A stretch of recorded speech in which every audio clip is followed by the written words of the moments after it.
구약성경 4장 23절 한 절입니다. 제가 가진 구약성경은 915면에 있습니다. 말씀을 제가 봉독해 드립니다. 모든 지킬 만한 것 중에 더욱 내 마음을 지키라.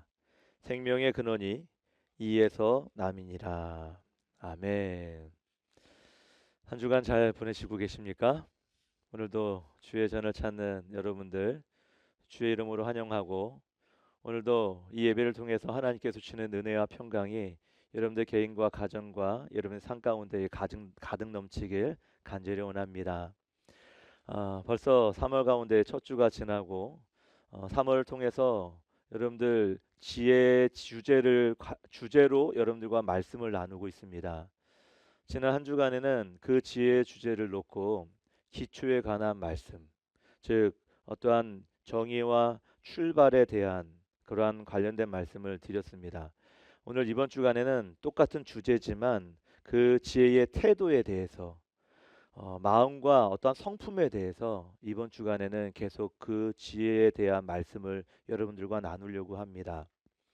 여러분, 혹시 이제 핸드폰이나 인터넷, 자신의 어떠한 계정을 들어가게 되면, 혹은 자기의 정보를 변경하려고 하려면 어떤 단계를 거쳐야 됩니까?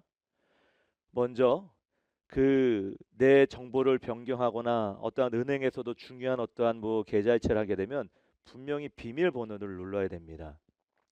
근데 비밀번호만 누릅니까? 아닙니다. 요즘에는 보안이 얼마나 강해졌는지 OTP도 들어가야 되고요.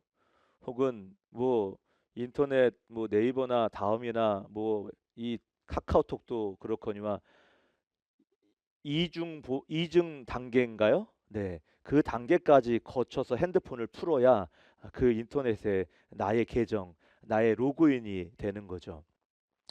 여러분, 이처럼 오늘 제목은 마음을 지키는 것이 지혜다라고 말씀을 합니다.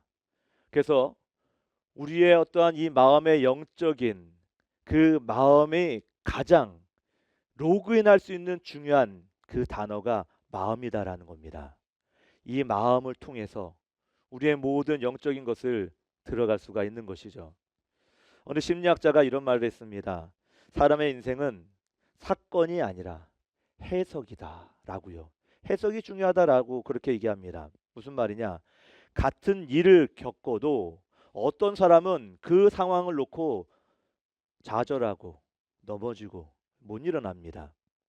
그런데 어떤 사람은, 멘탈이 강한 그런 사람은 오히려 위기는 기회다라고 생각해서 그것에 오히려 강해지는 그런 사람이 있어요. 똑같은 일을 겪어도 어떤 사람은 넘어지고 어떤 사람은 일어나는 거죠.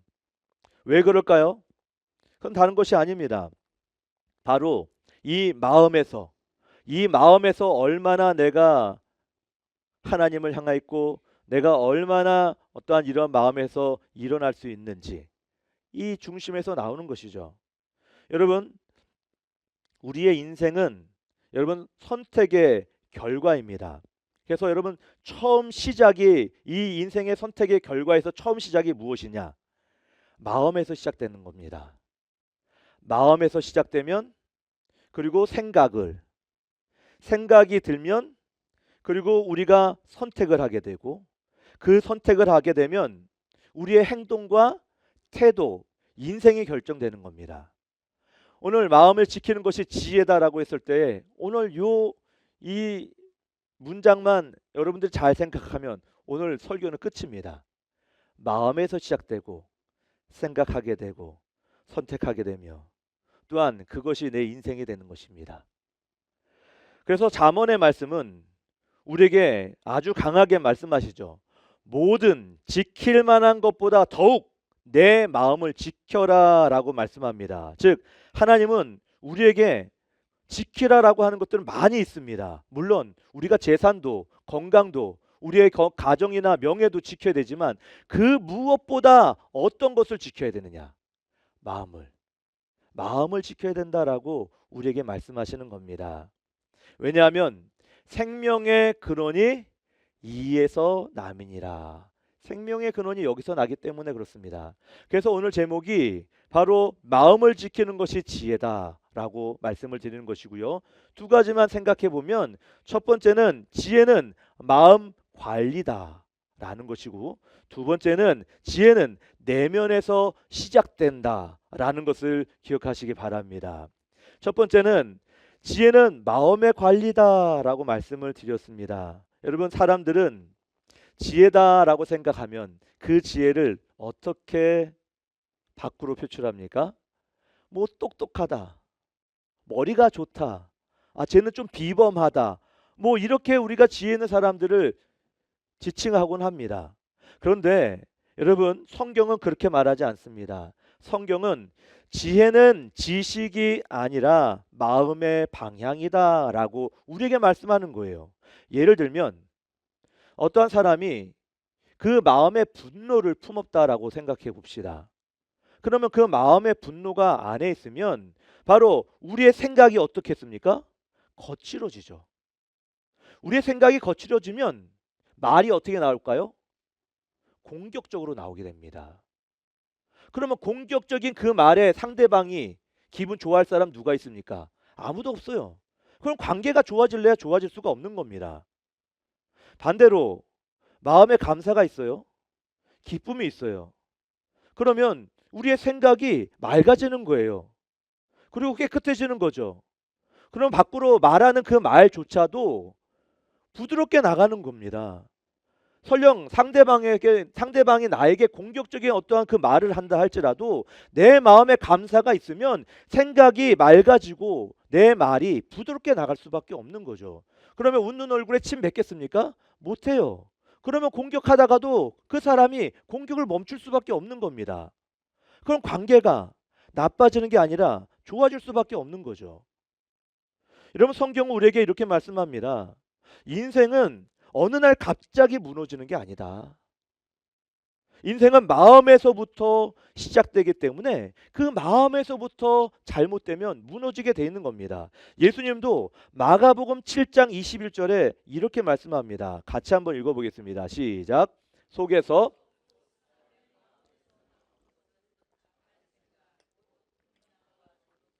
살인과 뭐 그의 여러 가지가 있어요. 곧 사람의 마음에서 나오는 것은 악한 생각, 음란, 도둑질. 여기서 중요한 게 마음이죠.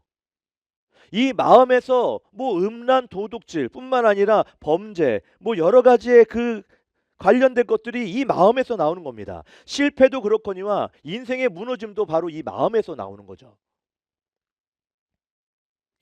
누가복음의 22장의 3절에 보면 예수님의 제자 중 한 사람이 나옵니다. 가룟 유다인 사람이죠. 근데 유다에게 무엇이 들어갔다고요? 사탄이 들어갔어요. 어디 들어갔을 거예요? 마음으로 들어간 겁니다. 마음으로. 이 가룟 유다는 예수님의 공생의 기간 동안 3년 동안 쫓아다녔던 사람이에요. 그런데 이 가룟 유다는 다른 제자들과 같은 또 다른 좀 악한 마음들이 좀 있었다라는 것을 성경을 통해서 여러 증언을 합니다. 이미 그 마음 가운데에 욕심이 조금씩 있었던 것 같아요. 요한복음 12장에 보면 마리아가 예수님께 향유를 발에다 붓는 사건이 나옵니다. 예수님께서 십자가에 달려 돌아가시기 전에 이제 그 향유를 발에다 붓는 그런 모습인데 마침 가룟 유다가 야, 너 이 비싼 향을 여기다 왜 부어? 이것으로 다른 사람 도와주려면 얼마나 많이 도와주겠냐? 라고 그렇게 말하는 거죠. 그런데 성경은 뭐라고 말하냐? 다른 사람을 위한 그 생각이 아니라 그 마음에 자기를 위함이다라고 그렇게 언급을 합니다. 그리고 그 뒤에 몇 절 뒤에 보면은요, 이 가룟 유다가 이 어떠한 그 물질을 훔쳤다라고 그렇게 표현이 됩니다. 이거면 이 정도면 괜찮겠지. 이 정도로 뭐 어떻게 되겠어? 라고 하는 그 마음에 조금씩 마음을 갉아먹는 겁니다.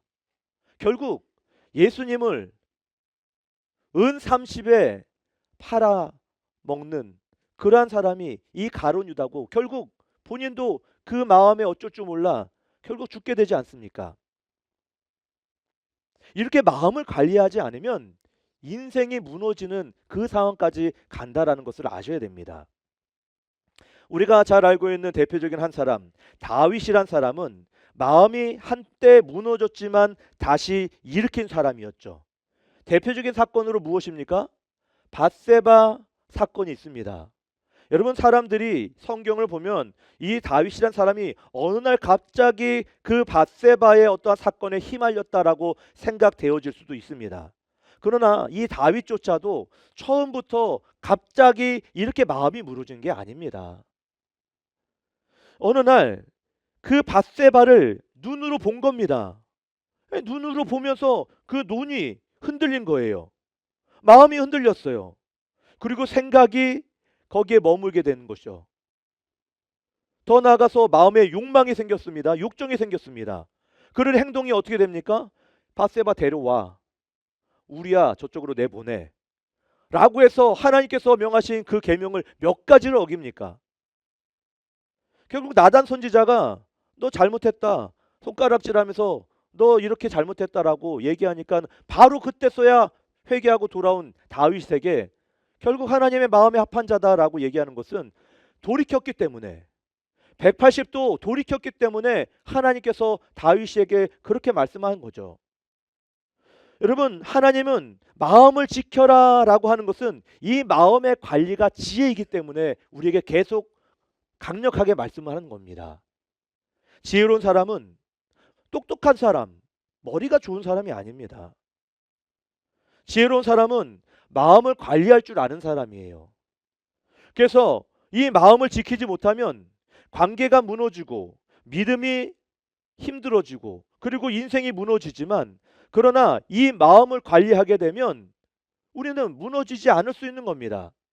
어떻게? 다윗이 그 다음에 119편의 11절에는 뭐라고 말씀을 하냐? 같이 한번 읽어보겠습니다. 시작.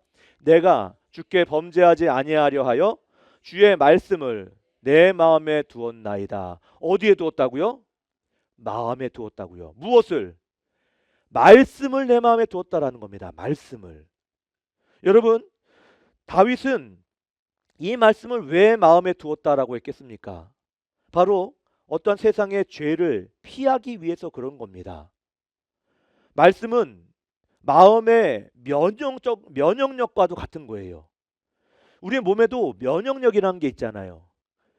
그 면역력이 떨어지면 어떡합니까? 쉽게 감기도 걸리고 쉽게 질병이 찾아옵니다.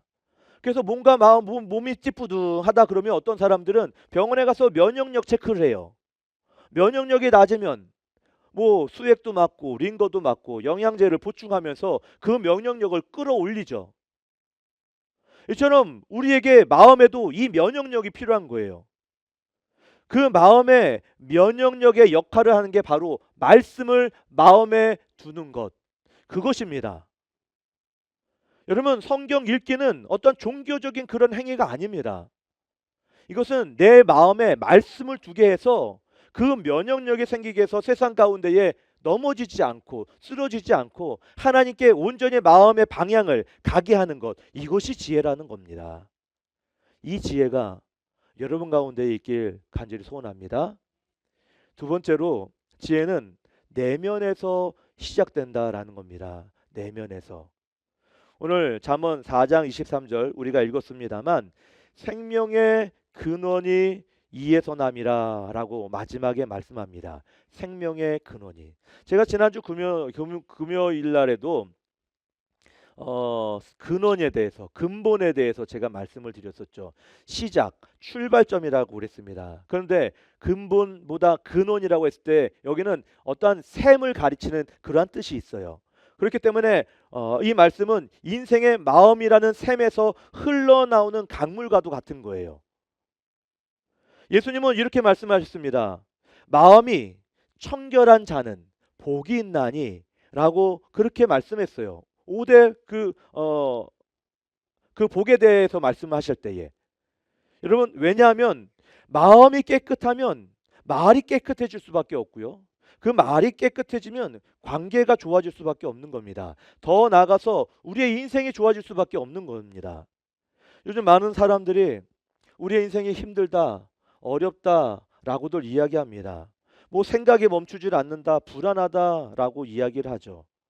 현대 사회에서 가장 큰 문제가 무엇이냐면 이 마음이 피곤하다라는 겁니다. 마음이 피곤하다.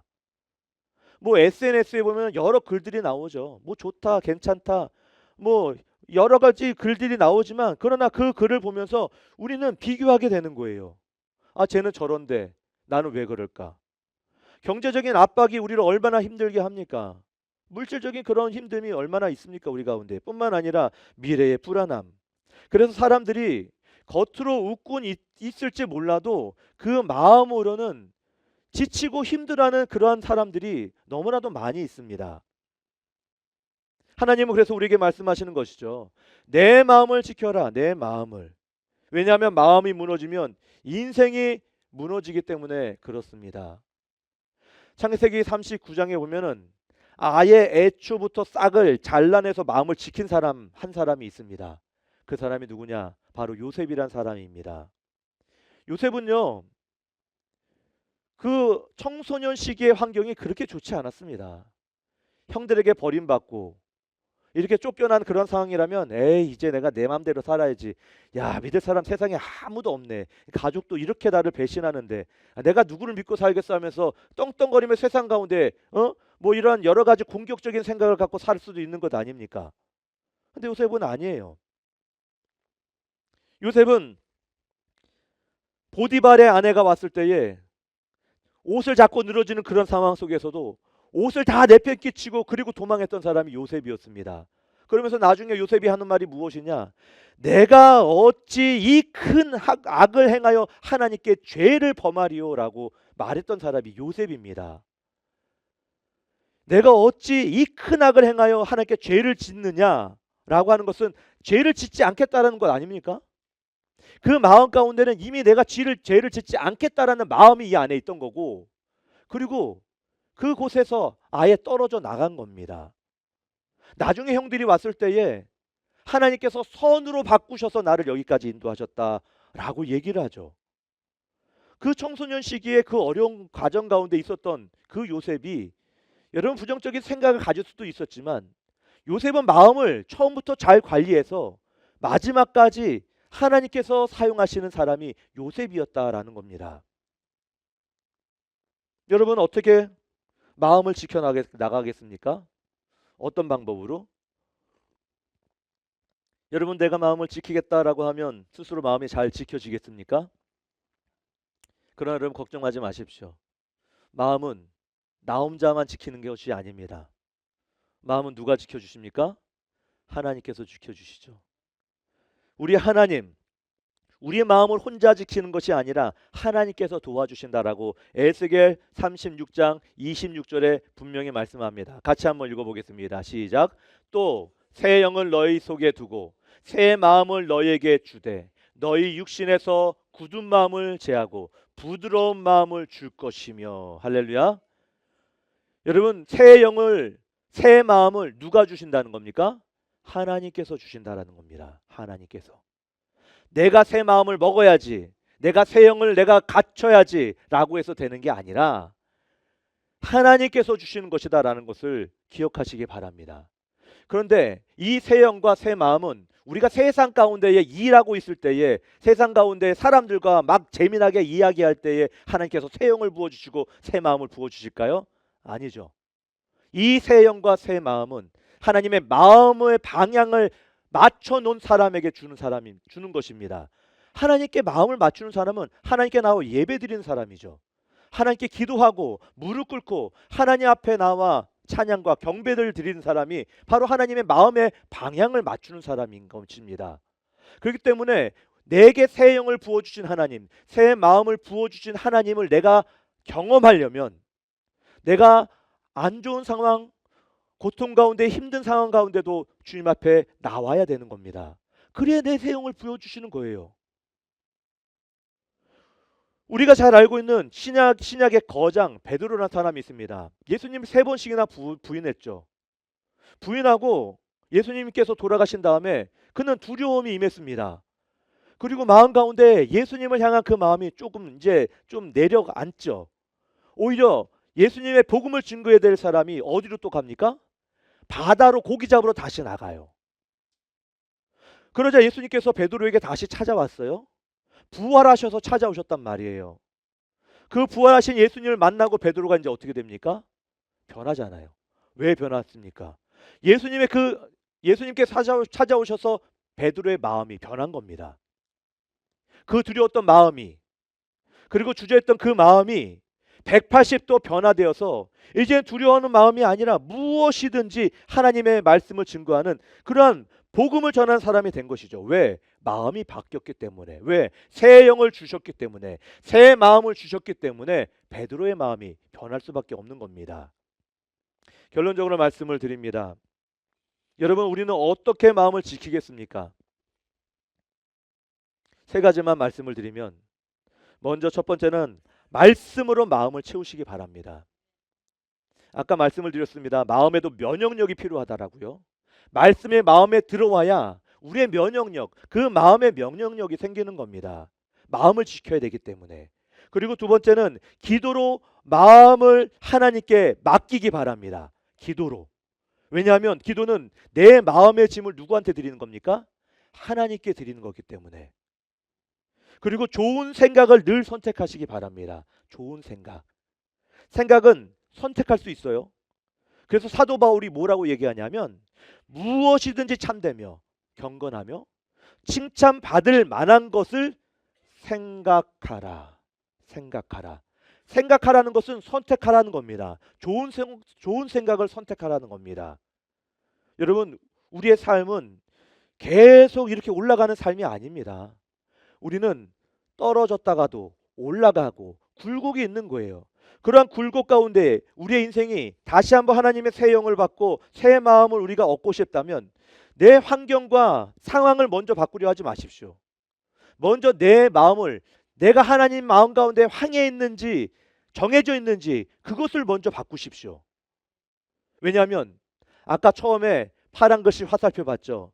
마음부터 시작되고 그리고 생각이 진행되면 그것을 선택하게 되고 그 선택이 결국 인생이 행동으로 나타나기 때문에 우리는 앞에 말씀드린 대로 말씀으로 마음을, 기도로 마음을, 좋은 생각을 선택해야 되는 겁니다. 그렇기 때문에 모든 지킬 만한 것보다 내 마음을 지켜라 라고 해서 계속 반복적으로 마음을 지켜라 라고 말씀하는 겁니다. 이 사람이 지혜로운 사람인 겁니다. 이런 사람이. 여러분, 그러한 지혜로운 우리 성도들이 다 되시길 주의 이름으로 축원드립니다. 기도합니다. 하나님 감사합니다. 오늘도 우리가 마음을 지키는 것이 지혜입니다. 하나님, 우리가 지식이 있고 똑똑하고 남들보다 뭔가 능력이 있는 그런 사람이 하나님 지혜 있는 사람이 아닙니다.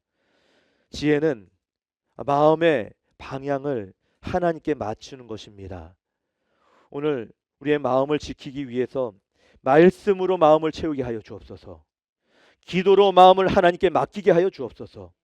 좋은 생각을 날마다 선택할 수 있는 그런 믿음이 우리 가운데 있게 하여 주옵소서. 감사드리며 예수님의 이름으로 기도드리옵나이다. 아멘.